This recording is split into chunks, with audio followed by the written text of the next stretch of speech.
देखिए, हमने इससे पहले पढ़ा है पत्रकारिता का स्वरूप, कर चुके हैं हम पत्रकारिता का स्वरूप, यानी कि पत्रकारिता क्या है ना।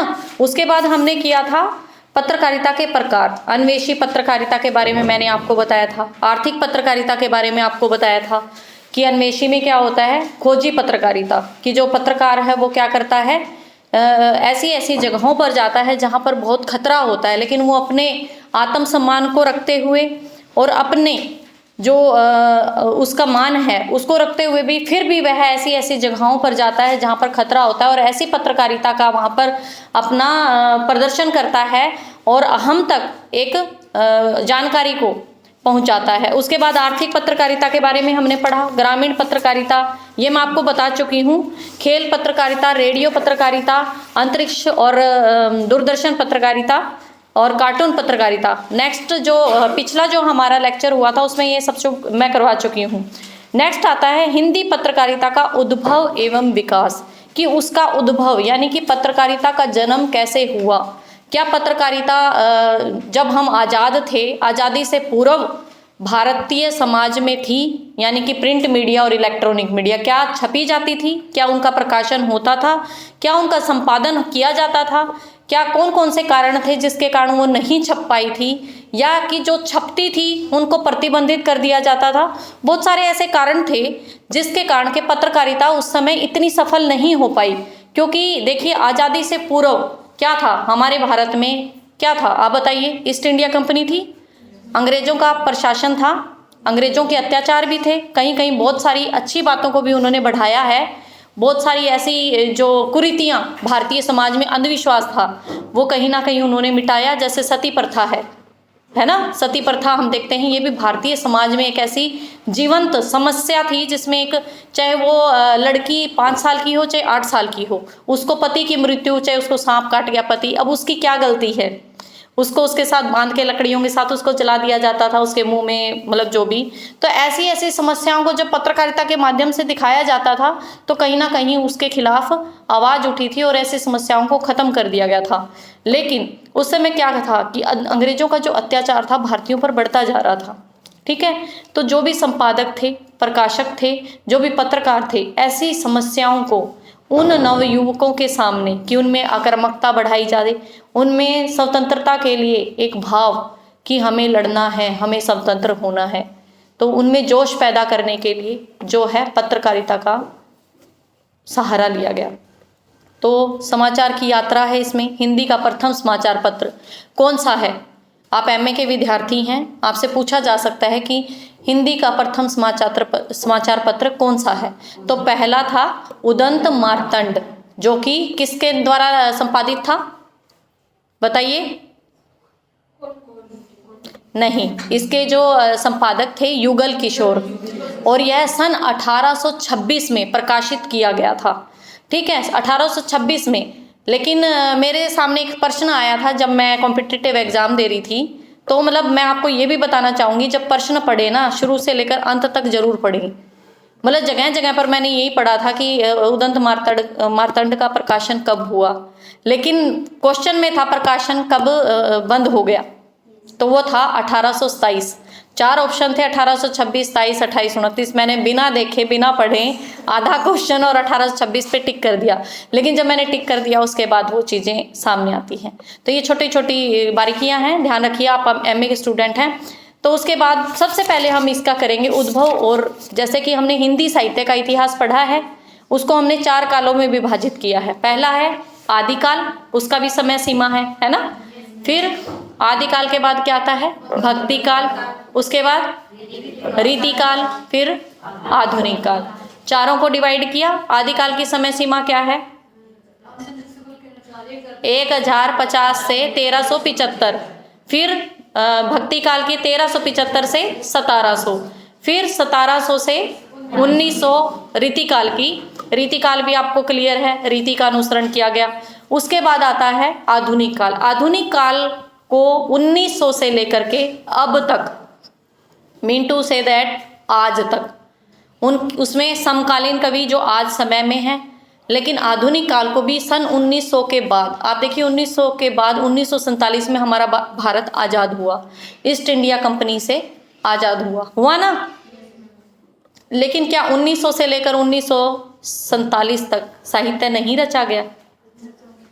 पहले तो रचा गया, अभी आपने बोला है ना, 1050 से। तो क्या उस समय में और आज में क्या फर्क था? उस समय में क्या पत्रकारिता थी जब मध्यकालीन युग था या आदिकाल था? थी नहीं। कुछ बारीकियां थी, पैम्फलेट थे या छोटी मोटी जानकारियां दे दी जाती थी, ठीक है। उसके बाद आपका आता है, इसी प्रकार हम पत्रकारिता की समय सीमा को भी निर्धारित करेंगे आधुनिक काल में, क्योंकि जो समय इसका शुरू हुआ है पत्रकारिता का वो आधुनिक काल के जो काल हैं, उदय काल, भारतेंदु युग, भारतेंदु हमने पढ़ा है, आधुनिक काल को हमने आगे युगों में डिवाइड किया है, विभाजित किया है। पहला कौन सा है? भारतेंदु युग। कौन सा है? भारतेंदु युग। भारतेंदु युग, उसके बाद द्विवेदी युग, उसके बाद छायावादी युग, नो स्वतंत्रवादी नहीं, छायावादी युग, जिसके मैंने 4 स्तंभकार आपको एक बारी डिटेल में मैंने बताए थे, ठीक है। छायावादी युग के बाद कौन सा युग आता है? आपको बच्चे थोड़ा रिवाइज करने की जरूरत है, क्योंकि यही चीजें आपकी रिपीट अगेन एंड अगेन होंगी, है ना, बार बार इनको दोहराया जाएगा। छायावादी युग, कम से कम आपको युगों के तो नाम पता हो, 1 नंबर के प्रश्न में, एमए के विद्यार्थी हो आप, नेट की तैयारी करनी है आपने, ठीक है। उसके बाद क्या आता है? छायावादी युग, फिर प्रगतिवादी युग, फिर प्रयोगवादी युग, जिसमें फिर समकालीन कविताएं आती हैं, नई कविता आती है ना, तो ये सभी, और अभी समकालीन जो अब चल रहा है। इसी प्रकार से आपका काल विभाजन इसमें कर दिया गया। पहला आपका आता है उदय काल, इसकी समय सीमा देखिए 1826 से 1867, ठीक है। उसके बाद आता है भारतेंदु युग, अभी हमने किया 1867 से 1900, यही था ना उसमें भी। भारतेंदु जी ने किस प्रकार से उस समय में कौन सी भाषाओं में काव्य की रचना होती थी या साहित्य की रचना होती थी, किन भाषाओं को उन्होंने रचना कार्य में प्रयोग में लाया और किस भाषा पर उन्होंने जोर दिया। उसके बाद आता है द्विवेदी युग, ये हम पढ़ चुके हैं। अच्छा, आप यहाँ से स्वतंत्र या पूर्व युग पढ़ रहे थे, रट्टाफिकेशन ना करें, जो पढ़ के पेपर देकर आए हो ग्रेजुएशन में उसको ध्यान में रखो। फिर स्वतंत्रोत्तर युग 1947 से आज तक, क्लियर है। पहले आ जाता है उदय काल, ठीक है, 1826 से 1867, ठीक है। इस समय में क्या है, क्या बताया गया है कि इस समय में समाचार पत्र प्रकाशित नहीं होते थे, ठीक है। तो समाचार पत्र प्रकाशित नहीं होते थे, क्यों नहीं होते थे? क्योंकि उस समय में पत्रकारिता का इतना प्रचलन नहीं था। जैसे जैसे युगों में परिवर्तन हुआ, लोगों की सोच में, विचारधारा में परिवर्तन हुआ और हमारा भारत विकास की ओर अग्रसर हुआ, वैसे वैसे पत्रकारिता की जो आवश्यकता है वो महसूस होने लगी। तो पहला जो हिंदी भाषा में पत्रकार प्रकाशित हुआ था, मैं आपको सार बता रही हूँ, आप पढ़ लीजिएगा, फिर भी कुछ क्लियर ना हो तो मैं बता दूंगी, ठीक है। तो उसके बाद सबसे पहले हमारा क्या पत्रकार, और कारण क्या था कि क्यों नहीं था? क्योंकि उस समय में सरकार जो थी वो अधीन थी किसके? अंग्रेजों के। तो वो खुल करके पत्रकारों को समर्थन नहीं दे सकती थी, इसलिए उस समय में कारण यही था कि पत्रकार खुलकर नहीं लिख पा रहे थे, और कुछ लिखते थे तो अंग्रेजों का दमन, ठीक है। तो उसके बाद क्या आता है? उदंत मार्तंड, अभी बताया मैंने 1826 में प्रकाशित हुआ और 1827 में उसको कारणवश बंद कर दिया गया, क्योंकि कुछ ना कुछ वो अंग्रेजी नीतियों के उसमें खिलाफ लिखा जाता था। समझ में आ गया? बंद होने का ही रीजन यही था। जैसे 1907 में प्रेमचंद का सोजे वतन प्रतिबंधित हुआ था, क्योंकि उसमें क्या था, नव युवकों को आज़ादी के जो हुनर हैं, किस प्रकार से हमें आज़ादी के लिए लड़ना है, भातृ भावना के बारे में कि भाईचारा बहुत ज़रूरी है, धर्म के नाम पर मत लड़े, बहुत कुछ उन्होंने उसमें बताया था। तो अंग्रेज़ों को लगा यह हमारे खिलाफ है, कहीं ना कहीं ये कोई साजिश तो नहीं हमें भारत से भगाने की।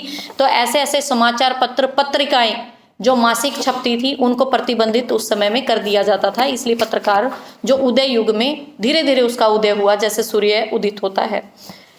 फिर क्या है, इस जो उदंत मार्तंड था, इसकी जो भाषा थी वो आम बोलचाल की भाषा थी। इसके अंदर नहीं लिखा हुआ, लेकिन मैं बताती हूँ, बहुत आम बोलचाल की भाषा थी, क्योंकि उसमें हम देखते हैं हिंदी भाषा में तत्सम तद्भव शब्दों का प्रयोग किया जाता है ना। तत्सम जो संस्कृत से डायरेक्ट आए हैं, जैसे आम्र, लेकिन तद्भव क्या बन गया उसका? आम, कोकिल का कोयल। तो तत्सम शब्दों का उसमें प्रयोग नहीं किया गया था, जो संस्कृत निष्ठ शब्दावली होती है, जिससे क्या होता है कि वाक्य थोड़ा डिफिकल्ट, कठिन महसूस होता है, तो पाठक उसकी ओर आकर्षित नहीं होता।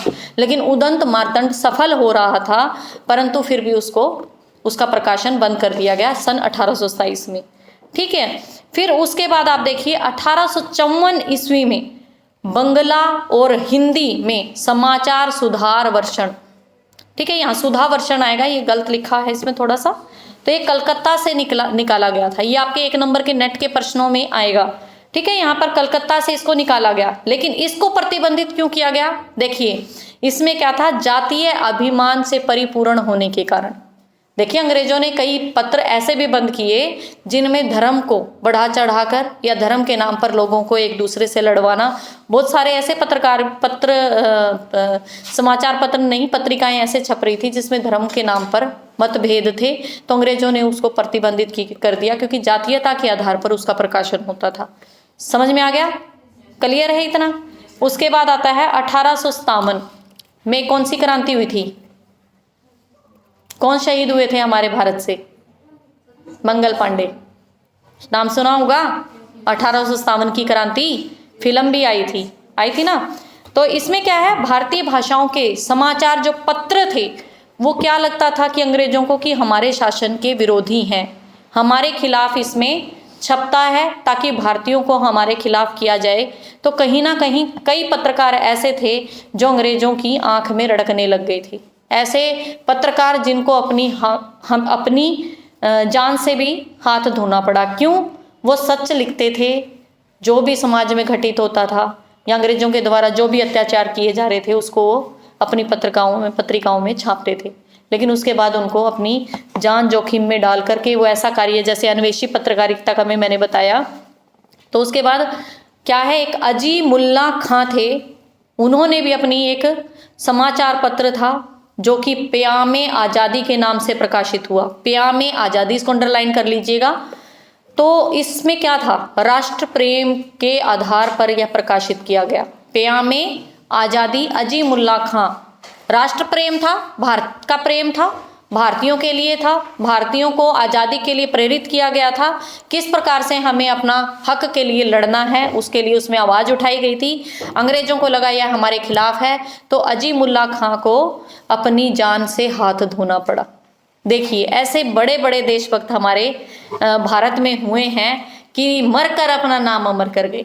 ठीक है, तो फिर देखिए किस प्रकार से और भी ऐसे कई तत्वबोधिनी, ज्ञानदायिनी बहुत सारे पत्र ऐसे प्रकाशित हुए अलग अलग भाषाओं में, बंगला में, उर्दू में, हिंदी भाषा में। तो इसी प्रकार से धीरे धीरे जो समाचार पत्रों का जो प्रचलन है वो आरंभ हो गया, बढ़ता गया और धीरे धीरे उसका एक विकसित रूप हमारे समक्ष आज है। ठीक है, तो आज